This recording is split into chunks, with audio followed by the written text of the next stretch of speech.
All right, I think we might have a couple more people trickle in, but I know it's beautiful out, so beautiful compared to what it has been. Sorry. I thought it was. So thank you everybody for coming. For those of you that don't know me, my name is Alicia Cassidy. I'm a physical therapist. I started a business in town called Medicine by Movement Wellness and PT, and been practicing PT for almost 20 years now. A lot of different settings. I do a lot of manual based therapy, so like hands-on mobilizations, massage, dry needling, things of that sort. But the goal with all of that is to get you moving again. And I really do think that movement is our best medicine. That's the name of my business. So today's purpose is we're going to kind of go over some low back pain stuff. I gave a lecture last month that was a little more dry and informative about different kinds of back pains, things to avoid, exercises to do, that kind of thing. There's handouts there for that, and I can email you guys copies of that. I think it's helpful to have some of that knowledge, just so you know what you're doing. But today's workshop is going to be a little more interactive. We're going to move a little bit and see what it is each of you should be kind of focusing on, and then towards the end we'll do more exercise. I'm gonna have a few people come up as guinea pigs to go through stuff as well. And this is super laid back. Feel free to ask questions whenever, but I'll hang out afterwards for questions as well. And just a little plug. Part of the reason that we're doing this is the other part of my PT business is this wellness group that we're doing, and quite a few people here part of that. It is a group we meet 3 times a week for exercise-based classes. We have a mobility class where we're doing stretching, yoga, balance work, a strength training class, and then we meet outside and go for walks. We get one-on-one injury screens and kind of goal setting once a month. You get 25% off my PT services, and then you get access to this talk. But I felt like there were enough people in the community that were asking about this that I wanted to open it up for everybody. It's really good. Thank you. I paid her. Yeah, right. So I wanted to open up just with a little story of one of my patients named Judy. This was quite a while ago because she was a patient of mine in Arizona. So it's been a bit, but her story, she came in, saw me with some recurring low back pain. So pretty common story for everybody. She had back pain on and off for quite some time. She'd gone to chiropractor, she'd gone to PT, she had a few injections in her back, and everything would be a little bit better for a bit, and then it would go out again. And she really loved golfing with her husband. She had to stop golfing because of it. And then the reason she finally came to see me is she had just had a brand new grandbaby and we picked her grandchild up. And so we worked together. The first time I saw her, we did a pretty good evaluation, found out that she had some degenerative changes in her discs in her back.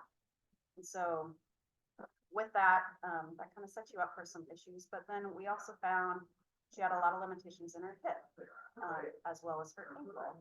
And I think those kind of things are the things that we miss. You know, all of those entities I just talked about, chiropractic care, physical therapy, injections, that can take care of the back pain for a little bit, but it's not necessarily getting down to the source of why it's there. She also had quite a bit of, not weakness in her core, but the right muscles weren't firing. And I tell people, like, think about a knee injury. If you hyperextend your knee backwards and you hurt your ACL, your knee swells up a little bit, and your body will shut off your quad muscle in the front of the leg. And it does that because when it contracts, it hurts the knee. And so your body's like, don't do that. And that's good for a little bit. But then after it rests for a little bit, we need that to start working again. And it doesn't just automatically do it. You have to retrain that muscle The same thing happens in our back. It's just these muscles are a lot smaller and deeper. And so we tend to, I see people all the time that have, six-pack muscles, but they have a horrible core stability because they're not using the right muscles. The brain is told that to turn off. So we'll dive into this a little bit more as we get going. But Judy, we did a couple treatments initially just to address her back pain, get her moving better. That was feeling better. Then the next couple treatments, we worked on her hip and getting her hip and her hamstrings to loosen up. If you have tight hamstrings, it pulls your back into this position, which is not good. And so we got through a couple of those. Then we dove into some of the core stability, and unfortunately, Alaska, we're a little more lucky, but Arizona, I had 6 visits with her, and that's insurance says, okay, you're done. And so she was feeling pretty good. I sent her on her way, and then lo and behold, 2 months later, she shows up back on my schedule again. She had tried to go golfing, and her back went out again. And so you see the cycle over and over and over again. And with her, eventually, I taught her enough techniques to treat her own back that when she'd come in, then we were able to tackle her ankle tightness and her hip tightness. And I actually spoke to her not that long ago, and she's still golfing. She was able to pick up her grandkids, which is wonderful. But kind of a side note of that whole story, my business here in town is a cash pay business, meaning I don't deal directly with insurance. I can take credit card, HSA accounts, cash check, all that. And the reason I do that is because of stories like Judy. Insurance makes us jump so many hoops, and they dictate what we can and can't do. If you're a Medicare patient, I can't dry needle you legally. Billing Medicare. And even if I know that that's what's going to help you, they say you can't do that. They tell you you're done at 6 visits. And so I've kind of stepped outside of that box. And I think that's happening a lot across the US. And I'm getting a lot of questions as to why, but that is why. So I'll step off that soapbox, and I've been talking long enough. I'm going to have everybody stand up for me. So I'm going to have everyone here, if you feel comfortable, I'm just going to have you bend forward like you're going to touch your toes. And then come on back up. If that hurt, don't do it again. If it didn't hurt, I want you to just do it a couple times. So bending forward, try and keep legs straight, and just kind of pay attention to how it feels. So do you notice it in your low back? Do you notice it in the back of the legs? What stops you from going further? And pay attention to how far down you're going. Can you get to the middle of your shins? Can you get to your feet, to your ankles? Okay. Good. Then we're going to do the same thing going backwards. So now I want you just to bend back like you're going to do a back bend. Take it as far as it feels comfortable. If that hurt, don't do it again. If it didn't hurt, try it a few times, and same thing. Just pay attention. What's keeping you from going further? Is it pain in the low back? Do you feel tight in the front? Balance. Feel free to hold on to your chair. Do you feel it more on one side or the other? Kind of take a mental note of this. Okay. Then we're going to do the same thing going to your left side. So your hand's just going to slide down your leg. You're aiming for your knee. And then come on back up. If that didn't bother you, just do it a couple times, the same thing. Is it pinching on the side that you're bending to? Does it feel like a stretch on the other side? Is it painful? Just kind of take note of it. And also see how far your hand's going. Can it get all the way to your knee? Is it partway down your thigh? And then same thing going to the right side.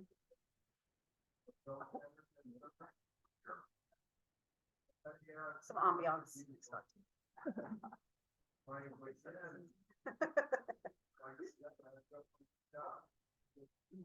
Good. Okay. So now, if you can, I want you to try and bring a leg behind you. You can hold on to the back of your chair if you want. think about your leg behind you and your hips coming forward this way. And same thing, take note, do you get a stretch in the front of the hip? Does it bother your low back? How far are you able to get your leg back? And then you're gonna switch sides and do the other side, and just pay attention to see if one side feels any tighter than the other side.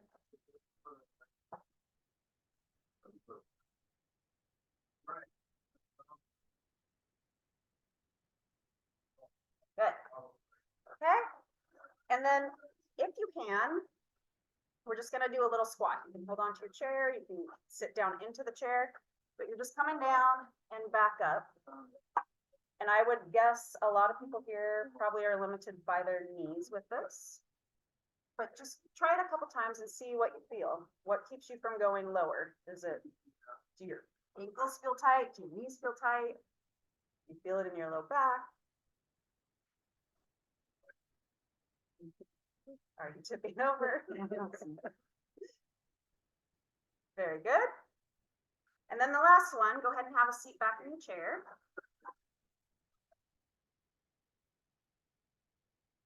And you're just gonna try and bring a knee up towards your chest. Doesn't matter which one. Sometimes we have to kind of get things out of the way, but see how far up you can get. Adjust accordingly. And then same thing on the other side. And same thing. Do you guys get a pinch in the front? Do you run out of room? Does one side feel tighter? Does things get in the way? Okay. So how many people here felt like it was easier to bend forward than backwards? Good. And how many people here felt like it was easier to bend backwards than forward? Okay. That's not surprising because when we bend forward, we're opening up our spine. So, my spine fell apart, sorry. Oh, no. It doesn't look like this, but this is the back side of your spine. So these are your spinous process back here where you can feel it. This is the front.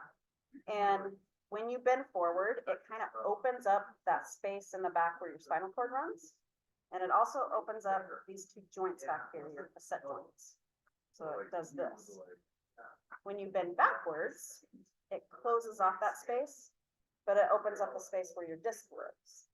And so there's a million things that can be going on with your back, but when we talk about directional preferences, people that feel better bending backwards tend to have more degeneration in their disc, whereas if it feels better bending forward, it's more degeneration back here, what we call spinal stenosis or DJD of your back. People over the age of 40 tend to have more of the degeneration here as opposed to the disc. Your disc kind of starts to dry up in general as we get older. And so disc issues tend to be Just dries up. fairly younger. But it doesn't mean that you don't have some of that. It just means that the area in the back is a little bit more compromised. Okay. Was there anyone that had a limitation going one direction compared to the other? Okay, good. And what about hips? Did anyone feel one hip was tighter? Okay. And did you notice that more with bringing it forward or coming backwards? Okay. So there's a few reasons for this. If you're trying to bring your leg backwards, you're stretching your hip flexor in the front.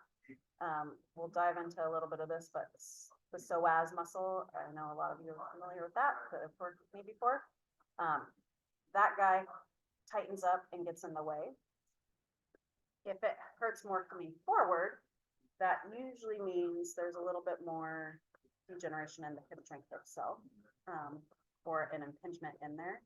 And we treat that slightly differently, but they both contribute to how your back functions. And if your hip's not moving the way it should, your back is not moving the way it should. Okay? So, I had some volunteers from from my volunteers that signed up online, who felt better going forward and better to one side? Okay, good. Grace, do you mind coming up?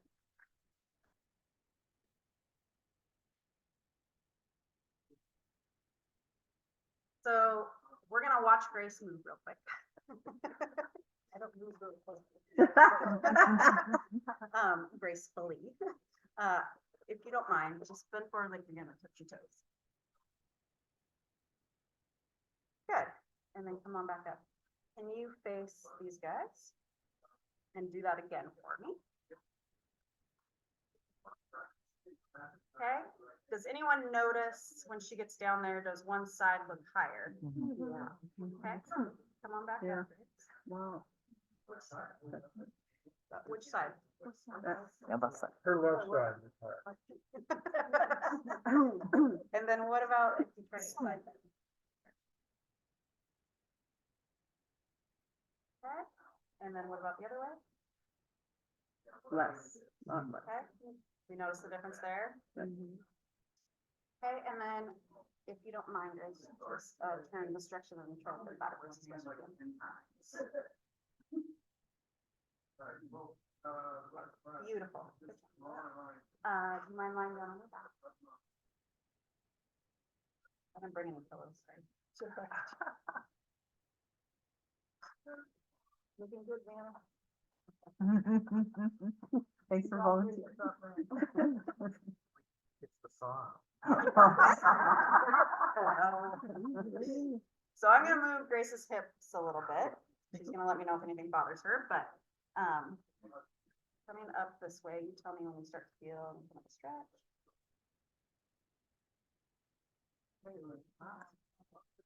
Okay, that's pretty good for most people. And then same thing here.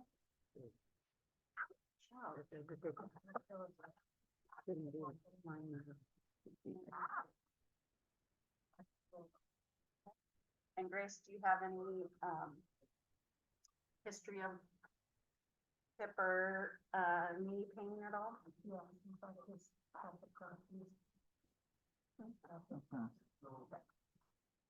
And then let me know on the side.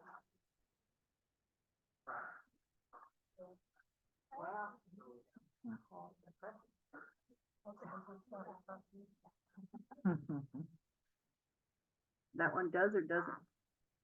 This one does not. Okay.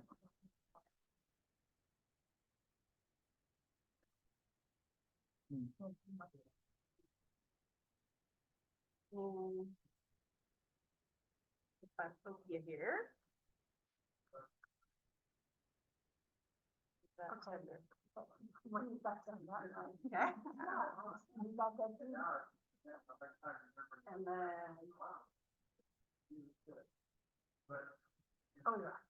Oh, Different side to side or both? About the same? Okay. And do you guys remember which side she had a harder time side bending to? on that. Yeah, Okay. So she couldn't go to the left as far? right. Yeah. Correct. Yeah. Correct. Okay. Good. So we have a couple options with Grace. She has, some limitations in her back. When she bent forward, you guys saw that that left side sits up a little bit taller. And then when she tries to come this direction, she's limited, which means the joint on this side, that facet joint where these guys come together, they're not opening as well as they should. And or the muscles around there are tight, and so they're limiting that motion. If we saw a lot of limitation in her hip here, which actually, can you get on this? Let's check this too. So roll over onto your belly for me.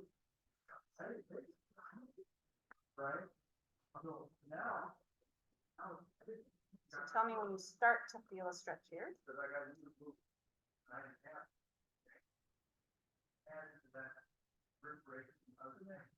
Okay. And then same thing, tell me when you get a stretch here. I feel like my low back. Okay. Not surprised. So that's about 10 degrees. On the side here, Oh, it's a combination. right there. So it's not. Right. So if I come in. I feel like my low back. So her hip extension, she feels it in her low back before she even gets much of a stretch and before I get a lot of tension, which tells me that psoas muscle that attaches.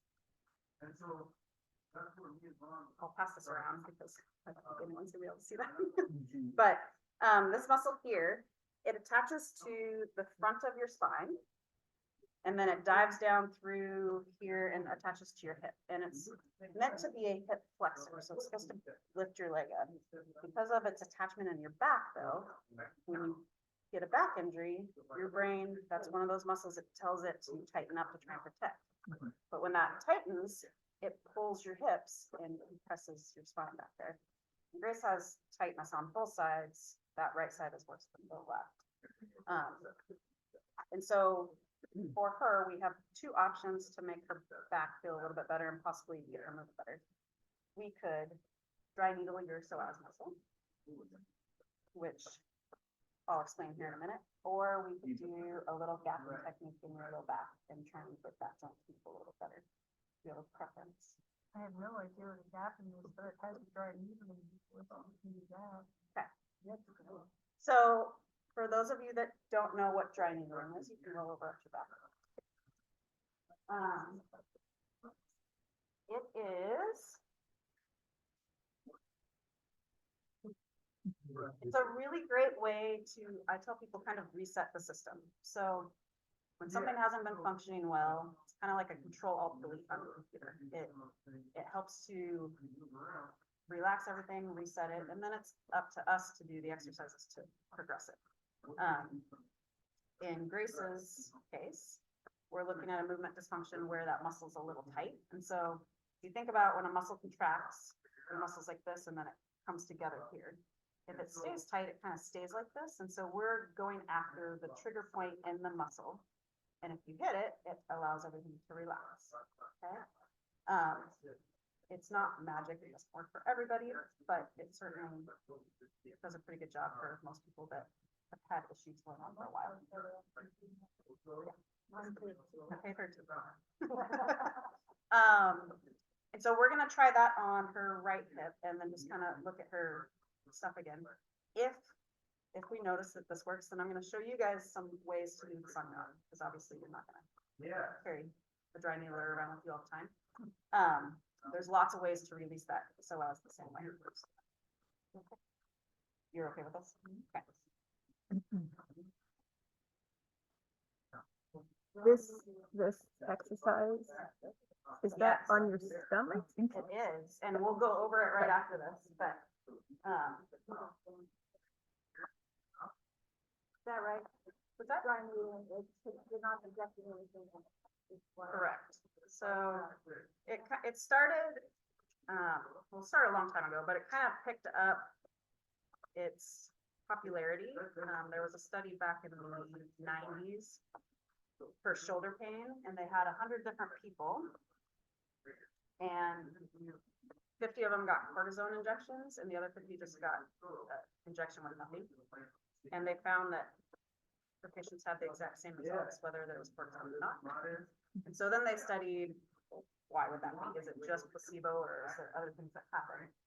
And this is not a deep dry needle talk, because I can talk about this for a long, long time, but there's a whole cascade of events that happen on top of just allowing the muscle to relax. Oh, And if anyone's interested, I'm happy to send more information on it, but, yeah. A lot of screaming. No.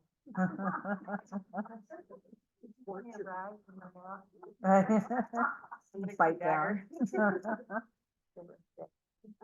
So this little thing here, this is an electrical stimulation unit. We're going to put the needle into Grace's psoas muscle, which kind of sits deep in here. It's not going this direction, it's coming back towards the middle. once the needle's in there, we're gonna put the stimulation up to it and she'll actually feel her muscle kind of jump a little bit. That is in place of me Right. going in and out with the needle, which just tends to be a little more comfortable. I tell people it's not like the most pleasant thing ever. It's kind of like a flu shot, Yeah, it is, it is. but if we're in the right place, it's gonna feel kind of deep, That's, and then it immediately makes a I difference. don't So know if that's a true call.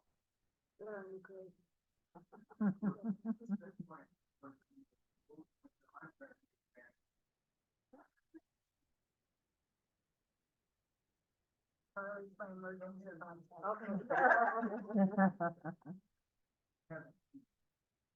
Not, Okay. not, even if I come in here. Yeah, what's going on myself, but He probably wants it. If I come in here, and you step back, and I step here. they have their big seltzer performance the next couple of weeks. So there's a lot going on. Here, You're gonna feel a little tap. and by the time I do that, you're somewhere else. Okay. My efficiency. You let me know if it's another. Right. That's what I say. You don't. Anyone who wants to see this, they're welcome to come up. But, This did mine work. Yeah.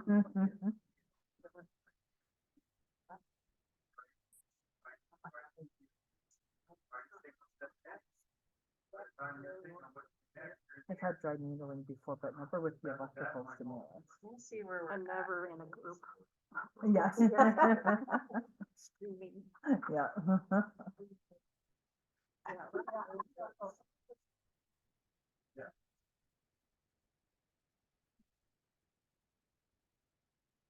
What happens when she flies off the table up to the ceiling? That's what those rings are for. Yeah. It was a So it's the same needle as a. right. This one is 25, you know. Oh, I see. So I don't know if you guys can do that, the muscle. Yeah. Right, right, Which one? Are you okay? yeah, okay, You said it's not the most comfortable. right. What I'm getting at is. So we're just bypassing when the muscle contracts. There's a cascade of events happening down the muscle to this receptor that goes up to the brain, and the brain tells the muscle to quit or contract. We're just bypassing that whole system. And I'm not touching anything, it's just her body figuring it out.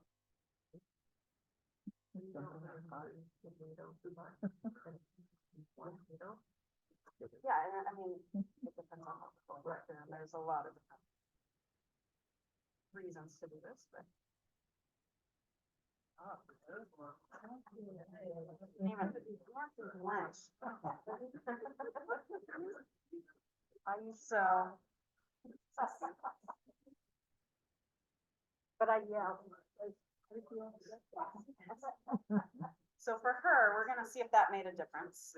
If it didn't, my next step would be to actually gap that joint. But for sake of time, we won't do too much. Are you saying gap? Yeah, sorry. Meaning, when you bend to the side, that joint on the side has to open up and move, and the side has to close. And so when you aren't moving one direction, it's because either this side is not closing or the side's not opening. It's a lot more comfortable to kind of open something than make it bend. So I would just have her on her side and do some mobilizations, kind of like if you went to a chiropractor. But I'm gonna take your time. When you're ready, I'm gonna have you stand back up.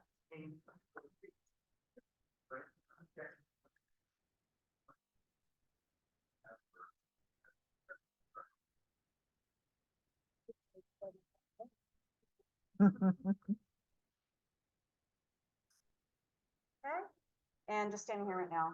Feel okay? Yep. Okay. So let's have you bend forward first.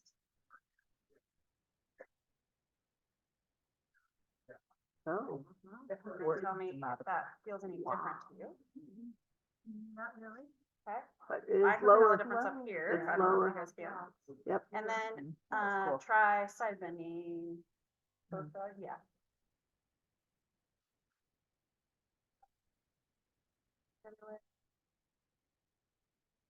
That's more, Mhm. a lot Yeah, more, it's definitely still more limited this way, but that's better. a lot. And then Grace, if you don't mind, get on your belly. Okay. Stand on your belly.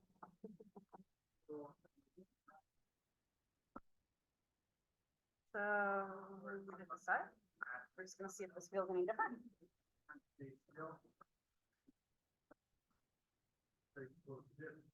Coming here, does that bother you at all?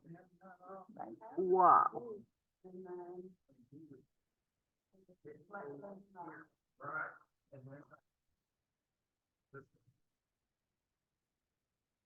So we got to before, are you feeling that in the back? No. Wow. Very cool. So, that's not magic. It's not just gonna stay that way. Now she needs to do some stuff to keep it there.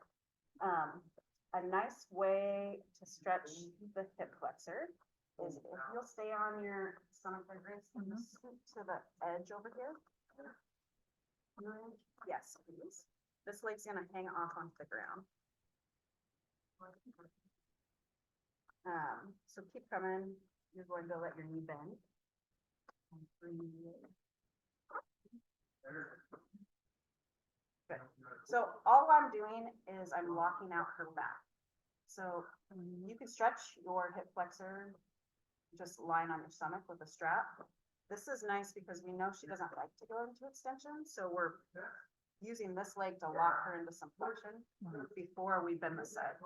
And so if I were to do this, I would just take her up to, tell me when you start to feel a stretch, Grace. Wow. Unbelievable. Okay, and so if we wanted it to go further, then I'm just gonna have you kind of kick your leg out into my hand. Keep going. And then relax. Okay. Mhm. Still. I get those. Why do we get those so much?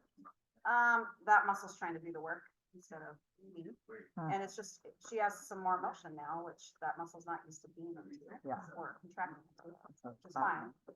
I'm gonna, just for sake of time, show you guys how you would do this yourself. So if you're at home, like I said, you don't have to be in this position, but it's gonna be more comfortable for your back. This is super handy thing. It's very cleverly named the stretch out strap. But this could be a dog leash, whatever. Are you okay? So she's gonna do exactly what I was just doing. She's going to hold on to the strap, take her leg to where she starts to feel a stretch. And then she's gonna kick her leg back into the strap and just kind of isometrically hold it there. So like you're trying to straighten your leg out, Grace, but you're stopping it. It's okay on your shoulder. And then after about 5 seconds, she's gonna let her leg relax and see if her arm can pull it a little bit further. Okay, and you can do this a few times. And what we're doing is we're reflexively turning off your muscle to get a little bit bigger of a stretch. Okay. Does that feel okay, Grace? Good. So what I would suggest, if you've had something similar to what Grace was going on, so if you notice that you have a hard time bringing a hip backwards or one side feels tighter, the first thing we would do is try and release that psoas muscle. Come on out of that.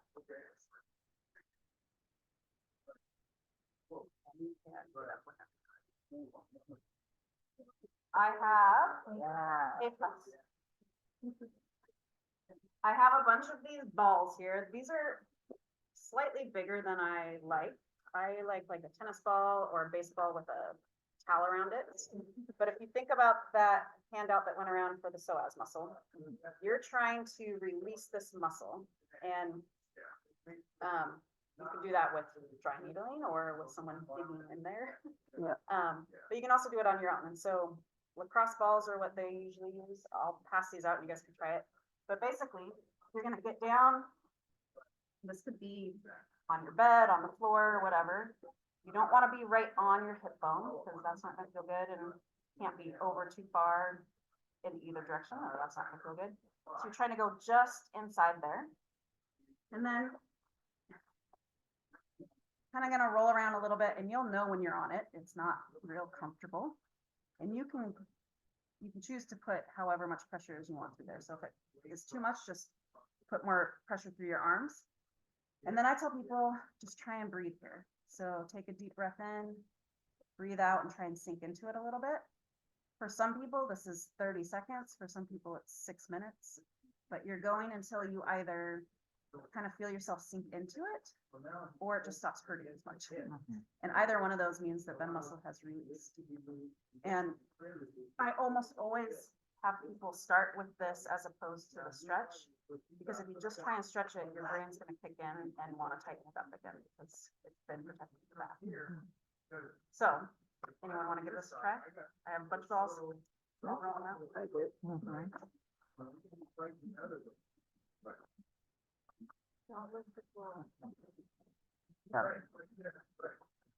Another one back there. Here, you want to try it? Yeah. Is this really the size of a lacrosse ball? No, it should be smaller than this, That's way big. but this is what I have. Sorry. I start changing my game from golf to this one.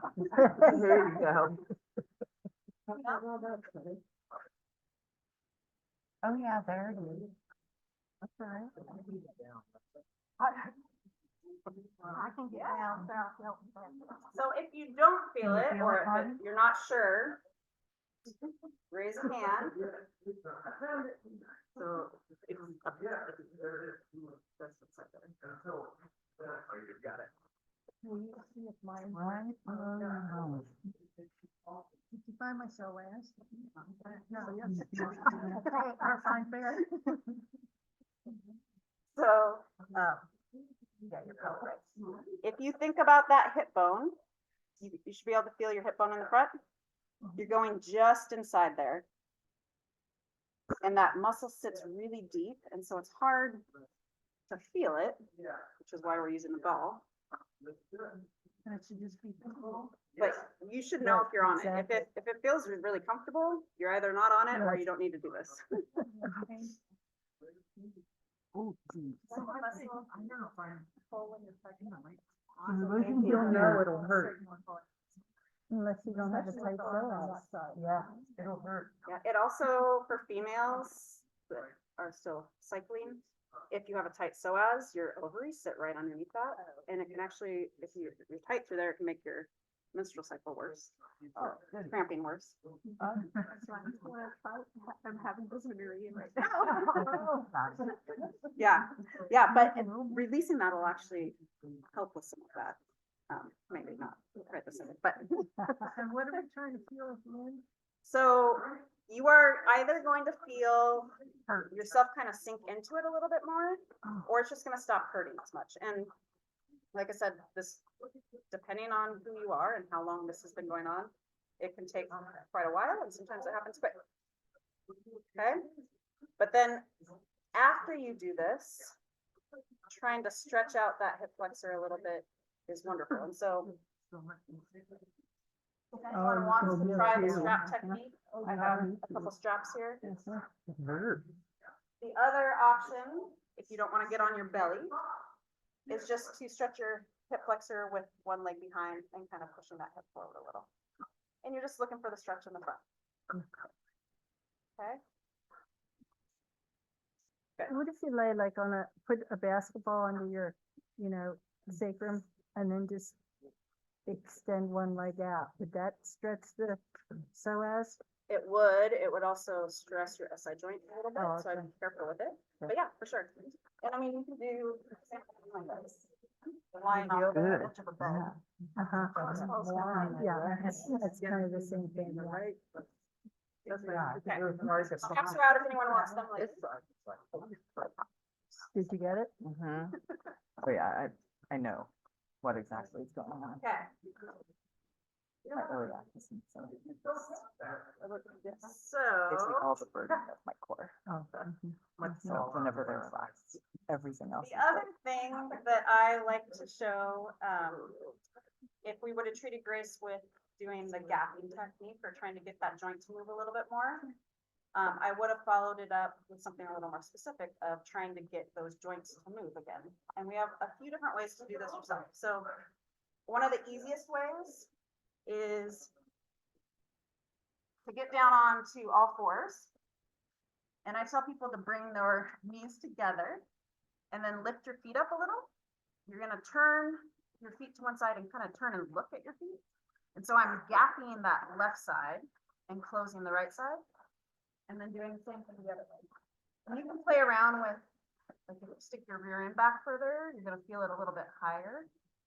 If you come this way, you're gonna feel it a little bit lower. I But can feel that. if you are tighter on one side, if you were limited with that side bending, this is a good one to do. And just make sure that it's comfortable, you're not forcing it anywhere. A little hard on this blue mat, but That's a good one. Mhm. another good one to segmentally open that is just what's called a segmental bridge. So a bridge is you're lying on your back with your knees bent. You're thinking about your vertebrae. Think of those little spinous processes, so the bones you can feel in your back. You're going to think of kind of rolling your hips forward and flattening out your back. And then one at a time, each of those vertebrae coming up off the table. And then one at a time coming back down. So you can do a bridge by just lifting your rear end up. But your back is staying straight. You want to really focus on that rolling part. So if you think about your pelvis rolling up, flattening, and then one at a time, the vertebrae coming up, and one at a time coming back down. And when you go into a bridge, it does put you into a little bit of some extension if you don't go segmentally.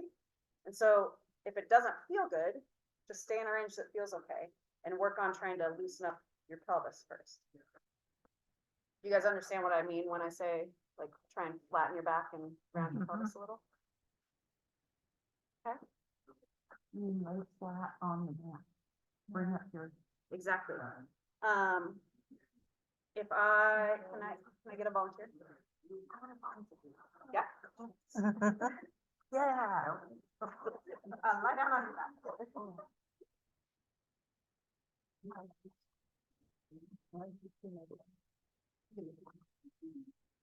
So when we're trying to loosen up the pelvis like this, go ahead and bend both your knees up. I will usually, like, people are having a hard time getting the hang of this. I'll put a hand in the small of her back. And all I want you to do is try and kind of press your back. Good. And can you guys see how her hips just kind of roll back? Okay, does that feel okay? Okay, and then go ahead and let it go. So when she does that, she's coming here, which is the same thing as coming forward. So for all of you that it felt better coming forward, that's putting you in a good position.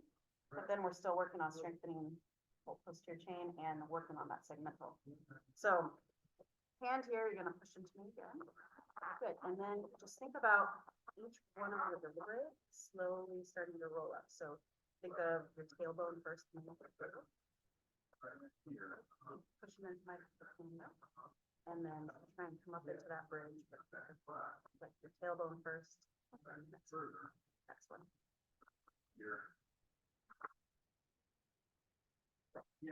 And are you okay? Okay, so I'm just gonna put my hands on her pelvis, which is gonna help kind of facilitate this. So you're going to push down first, okay? And then we're gonna roll your rear end up first, good, and then. Okay. Okay. And then you first. Okay. Still okay? Try that again. So I don't know if you guys can see what my hand's doing, but it's just kind of rotating her pelvis and then coming up. And then,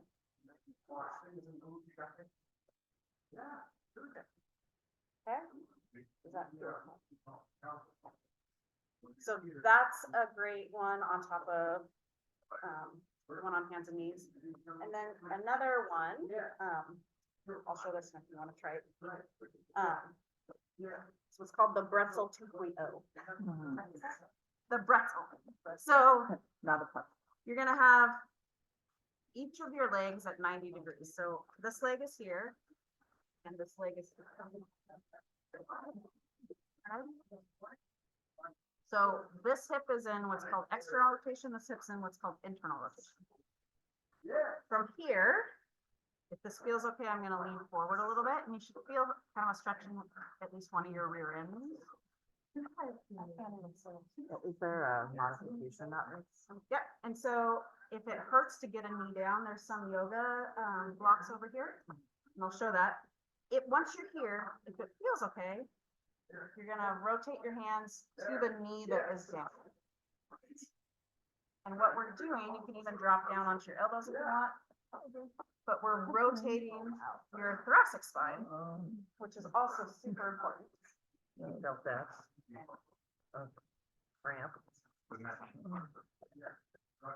So anyone that wants the block, so I would put it under that knee there.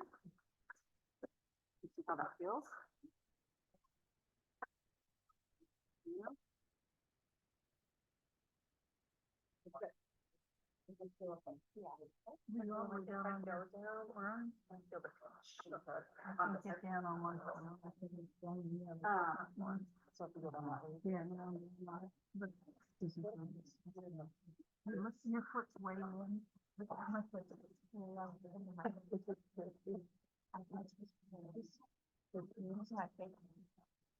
Oh, so far as it's going. You got everything. I just have opposites. One face, other side. So should your knee, this knee be back or be out? You want your knee at about 90 degrees, so right about where you are, Okay. And you're rotating that way, right? towards your knee that's down, yep. And so this is, once again, segmentally working on each of those guys, as opposed to just bending your back in each direction. It's working on that rotational component. Okay?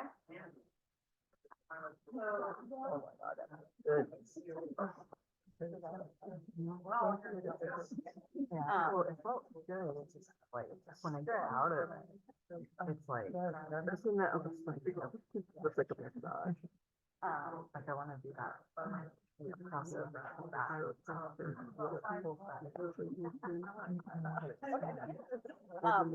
So for the other one, I want. I don't listen to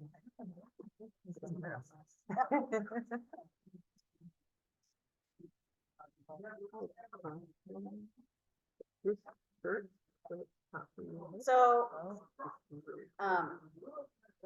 the other issue we have when you're rotating one way is compressing one of those facet joints. And she's having some of that now, so she can go the one direction, but she can't go the other direction. Once again, we could do the hands-on treatment where I'm working on opening or closing it. But we can also tackle some of those muscles that I was talking about for your core. So a muscle in particular is called your multifidus. It sits on the side of your spine. And its main purpose is to keep you from falling forward when you're bending. And then there's another muscle in the front called your transversus abdominis. And both of those muscles have to work together for everything to move properly. And the multifidus does really well with moving as well. So we're gonna try that on her, but let's just look at your motion first. So go ahead and stand up for me, if you would. And let's just see, bending forward like you're gonna touch your toes.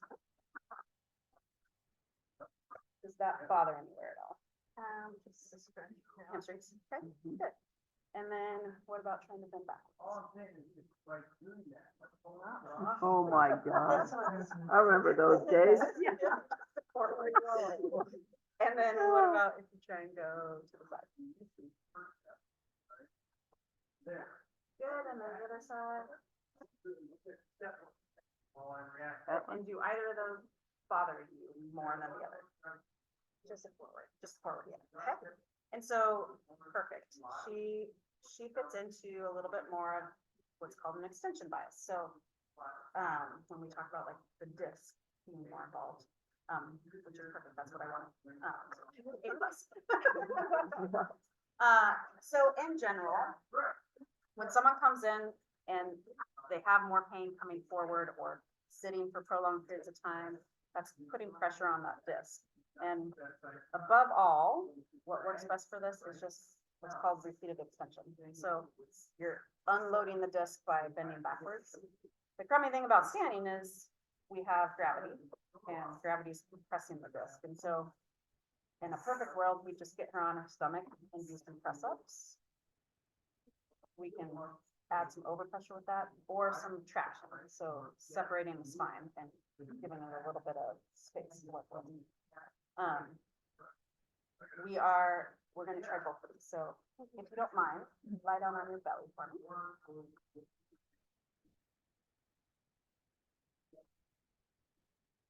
And just gonna kind of prop up under your elbows like you're walking. And does that feel okay? Okay. And then I want everybody to kind of look here. In a perfect world, this should be a nice like C curve.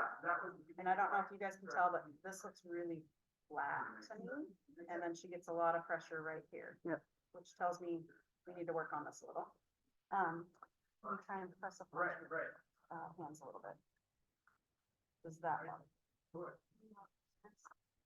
Yeah. Okay, yeah. So come Feels back. good. And I'm gonna give you a little bit of pressure right here. And I want you to try and press up as best you can, like you just did. Onto your hands. Oh, yeah. And then back down. We're gonna do that, like 10 times. Good, back down. Again. Yeah. Well, I mean, so far, I've been migrating. And one more time.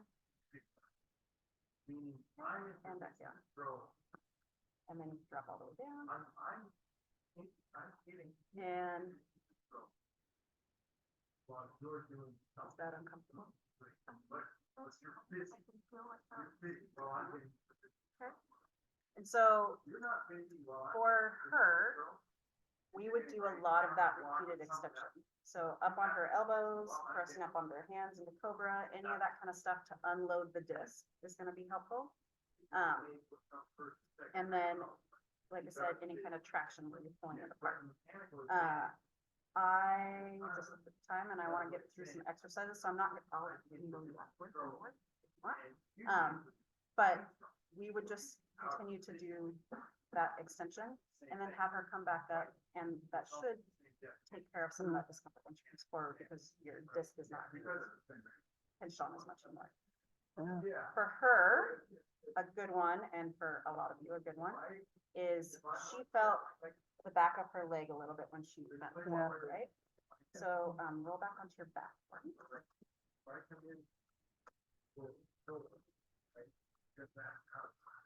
So just like we worked on Grace's hip flexor, our hamstrings also get in the way of everything. And when your hamstring's tight, it pulls you into this posture, which puts a lot of stress on our back. And so the more you can release your hamstring, the better. So I'm going to, which leg? Oh, which side? So I'm gonna take you up just a little bit. And tell me when you start feeling your Here. Now I have.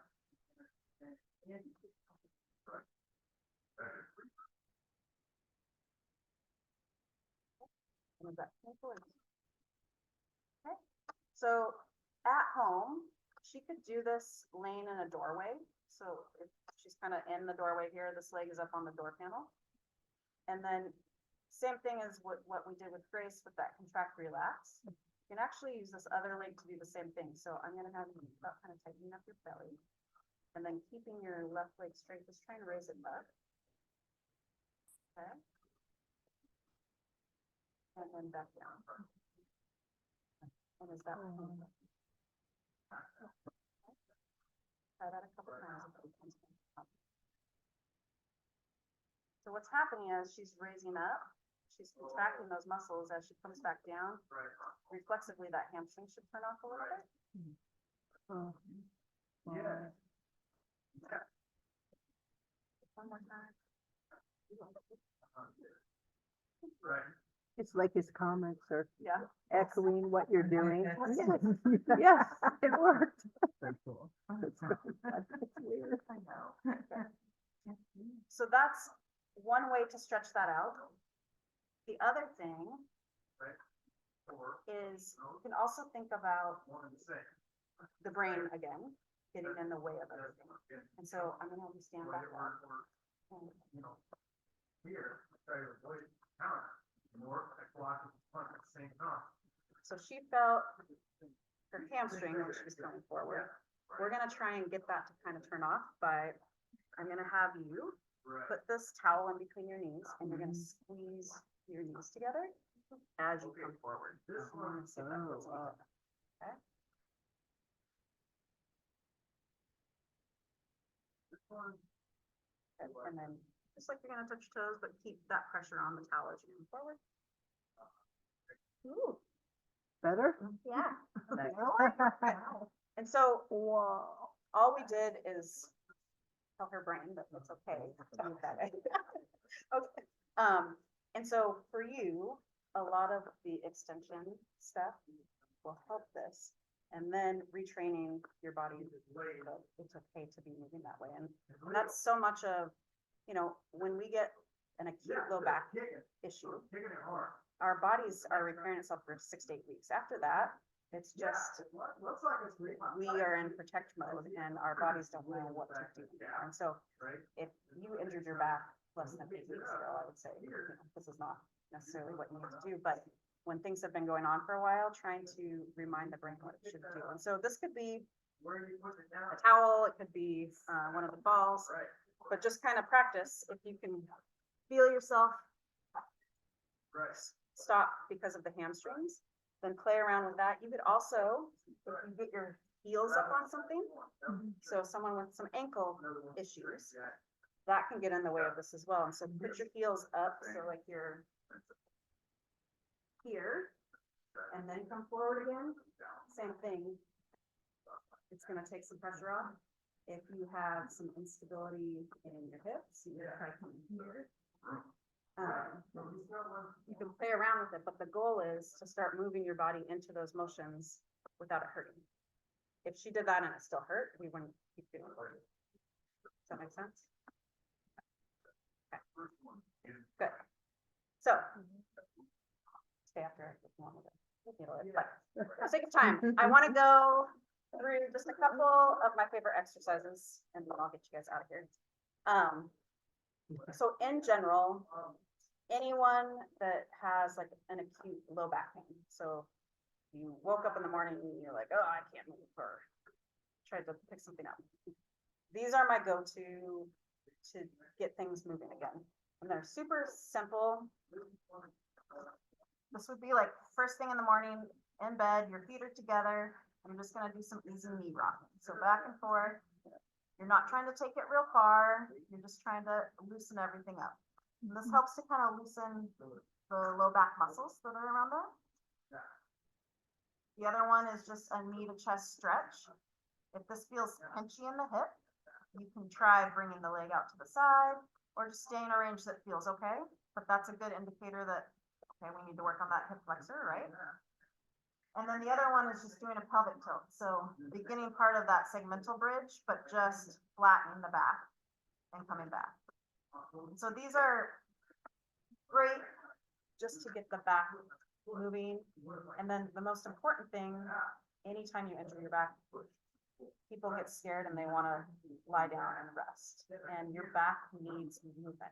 So going for a little walk is one of the best things you can do. Even though it might feel a little scary, getting that blood flow through there is really important. Once you got it to calm down a little bit, then working on your core. And this is, you know, a workshop just in itself, but A couple of my go-tos and a progression of this is, first of all, and you guys are welcome to lay down to do this, but working on just some diaphragmatic breathing, meaning laying your knees bent, put a hand on your belly and a hand on your chest. And practice taking a deep breath in and feeling your belly raise and your chest not raise. When we're kind of worked up and the muscles around here are tight, our diaphragm will stop working as well, and we start chest breathing, which causes even more tightness. And so you should feel your belly rise and come back down without your chest breathing a whole lot. Once you're able to do that, then we're going down to a muscle called your transversus abdominis, and this is the muscle that attaches to your belly button and runs to your backbone. And when it tightens up, it kind of cinches up like a back brace. And so I tell people, if you can, just put 2 fingers on the inside of your hip bone. And you're thinking about pulling belly button towards your backbone like you're trying to get some skinny pants on. And then at the same time, doing a Kegel or like trying to stop yourself from passing gas. So we're pulling our pelvic floor up and compressing everything together. And you should feel a little muscle kind of puff up into your fingers. Okay? Depends on for skinny girls. Now, some people do this and they try really hard and they biff down and their back flattens.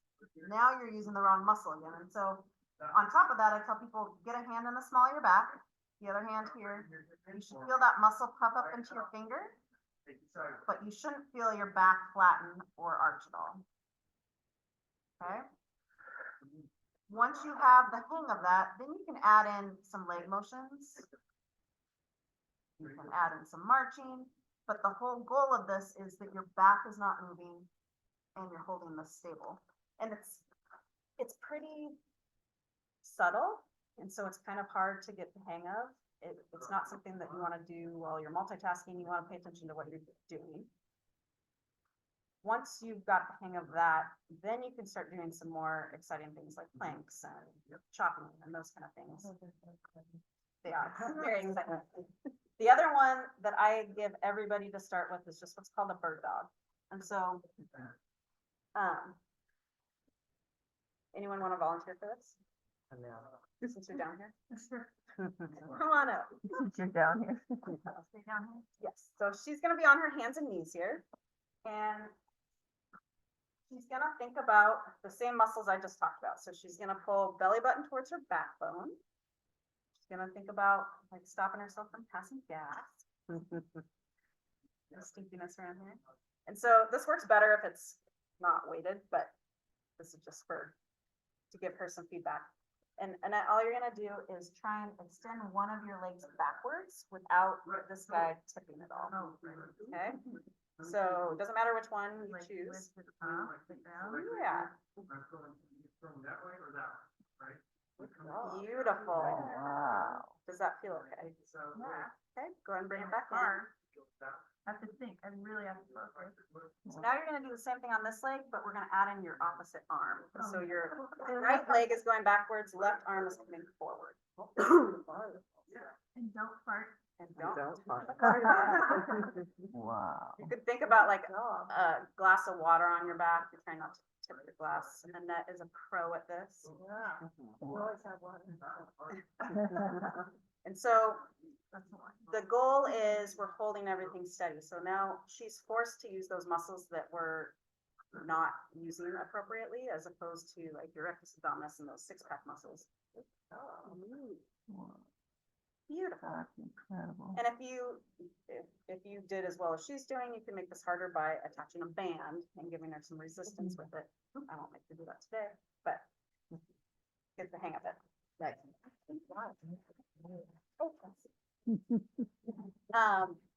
So those are what I like to start with for stability.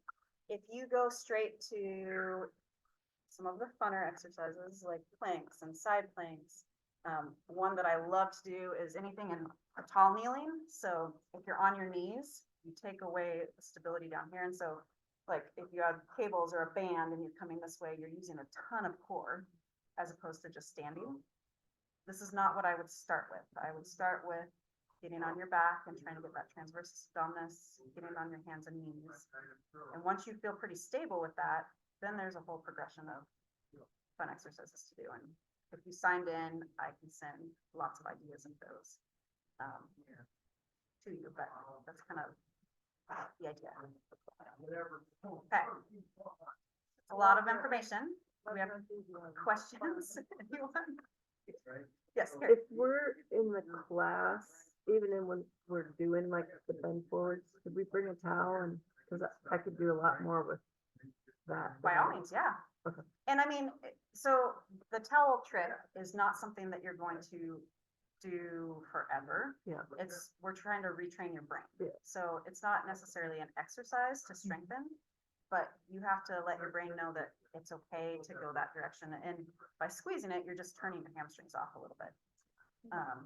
And so, ideally doing it a few times, then your brain's gonna be like, no, that's not danger anymore. It's okay for me to do. But. Okay. All right, I'm gonna stick around. I'm happy to answer any questions, go over anything. Make sure you signed in and I will send the packet from the last lecture as well as some exercises here. And thank you for. Thank you. Yes, Mhm. you're welcome. Yeah.